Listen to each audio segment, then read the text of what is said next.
Sa Pangasarang Police Station kami. Narito kami para arestuhin ka sa kasong qualified rape under Article 266, Class A, Paragraph 1, Cotonou D, in relation to Article 266, Class B, 1, Revised Penal Code, 2 counts. Noong ika-10 ng Hunyo taong kasalukuyan, bandang alas 10:07 ng umaga sa Barangay Burgos, Mga Tarem, Pangasinan, naaresto ng mga tauhan ng Mga Tarem Municipal Police Station si alias Plaridel, 42 years old, may asawa, walang trabaho at residente ng Barangay Durungan, Sawat, Mga Tarem, Pangasinan.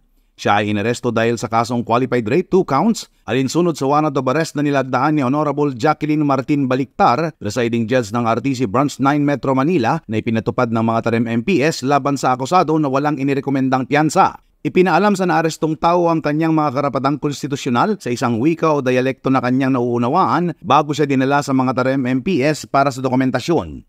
Ang pag-aresto sa nasabing sospek ay naitala gamit ang body-worn cameras, alinsunod sa mga patakaran sa paggamit ng body-worn cameras sa pagpapatupad ng mga warrant. Sa kasalukuyan, ang akusado ay nasa kustodiya ng Mga Tarem Police Station para sa karampatang disposisyon. Mula dito sa Ilocos Region, the home of citizen-friendly policemen and protector of human rights, ako po ang inyong PNN correspondent, Police Staff Sergeant Robert Abella Jr., alagad ng batas, tagataguyod ng Balitang Pulis.